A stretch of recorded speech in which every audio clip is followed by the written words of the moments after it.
பகவத்கீதை 6:19 யதா விநியதம் சித்தம் ஆத்மனி ஏவ அவதிஷ்டதே நிஸ்பிருஹ சர்வகாமேபியோ யுக்த இதி உச்சதோ ததா.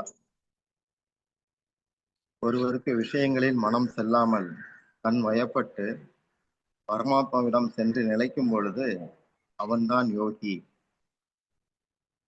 விளக்கம்: இதயவாசியாக பரமாத்மா இருக்கிறார். மனிதன் மட்டும் இதை அறியலாம். மனிதன் தவிர்த்த பிற யோனிகளில் கர்ம பலனை அனுபவிக்க உண்டாகி இருப்பதால் தன்னை அறிய இயலாது. அவைகள் பரமாத்மாவை சம்பாதிக்கவும் முடியாது. சிதறிய கடுகுகள் போல மனித மனதானது சித்தத்தை சிதறடிக்க பார்க்கும்.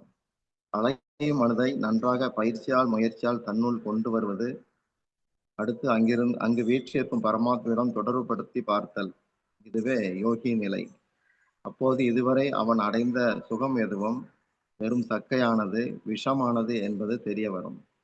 எனவே அவை யாவும் விரக்தியை தருகிறது என்பதும் புரியும். பரமாத்மாவில் லயம் கிடைத்த மனதை அடையும் ஆனந்தம் அமிர்தமயமானது எனப்படுகிறது. ஒன்று ஆத்மனி ஏவ அவதிஷ்டதே. இங்கு சித்தம் இறைவனை நோக்கியதாக நிலைத்திருக்க வேண்டும் என்கிறார். 2 சர்வ காமேபியக நிஸ்பிருஹ, பொருட்களில் விருப்பம் நீங்கியவனாக இருக்க வேண்டும் என்கிறார். ததக யோகி, அப்போது அவன் யோகி எனப்படுவான் என்கிறார். சொரூபம் எனும் ஆத்ம தளத்துக்கு வந்துவிட்டவன் தனது சரீர தேவைகள் பற்றி ஏக்கம் எதிர்பார்ப்பு இல்லாமல் நிம்மதியாய் இருப்பான். உலகம் அவனுக்கு சுமையாக இருக்காது. அவனும் உலகுக்கு சுமை இல்லை. தியான யோகியின் லட்சணம் இது. பதம் 6.4 கர்மயோகி பற்றிய இதே கருத்து அங்கும் உள்ளது. அங்கு கர்மயோகி பரோபகாரமாக செயல்பட்டு இந்திரிய போகங்கள், அதற்கான செயல்கள், அதற்கான காரணங்கள் அனைத்தையும் துறந்த யோகாருடன் என்றார் கிருஷ்ணர். இங்கு தியான யோகிக்கும் அதே கருத்தை சொல்கிறார்.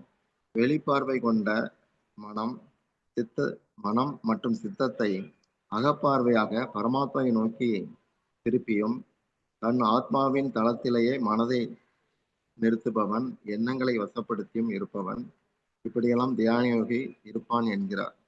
தியான யோகத்தில் சித்தத்தில் பரமாத்மா தத்துவம் ஒளிரும் சுடரை போல அங்கு விழிப்புணர்வும் ஏற்படும்.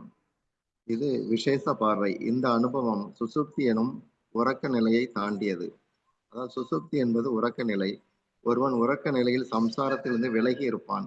அப்போது அவனது சித்தம் ஒடுங்கி இருக்கும். ஆனால் ஆன்ம பிரகாசம், சொரூப உணர்வு அப்போது இருக்காது.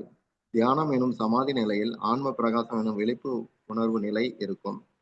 அப்போது அவனும் சம்சாரத்திலிருந்து விலகி இருக்கிறான். 6.19 யதா தீபோ நிவாஸ் இத ஒரு ஸ்லோகம். அதாவது காற்று வீசாத இடத்தில் ஏற்றப்பட்ட தீபம் சலனமற்று அசையாமல் இருப்பது போல யோகம் பயின்றவனின் மனதும் கட்டுப்பாடில் இருக்கிறது. விளக்கம்: காற்று இல்லாத இடமே கிடையாது. அதே போல மனம் போகாத இடமும் கிடையாது. இரண்டும் அலையக்கூடியது, தெரியக்கூடியது. காற்று எங்கிருந்தாலும் சில சமயம் சலனம் இல்லாமல் அலையாமல் அசையாமல் இருப்பதுண்டு. நிவாதஸ்தக என்றால் காற்றின் சலனமற்ற இடத்தை குறிக்கும். அங்கு தீபம் வரைந்த ஓவியம் போல இருக்கும். இதயத்தில் இருக்கும் இறைவனை மறந்து அலைவது இருட்டில் அலைவது போன்றது. இருட்டில் எதையும் காண இயலாது. அசையாத சலனமற்ற மனதுக்கு பகவான் தீபத்தை இங்கு உதாரணமாக விவரிக்கிறார். அசையாதவற்றுள் மலைதான் உயர்ந்தது என்றாலும் அது ஒளிராது. ஆன்ம பிரகாசத்தை உணர்ந்திட அசையாத மனது வேண்டும் என்கிறார்.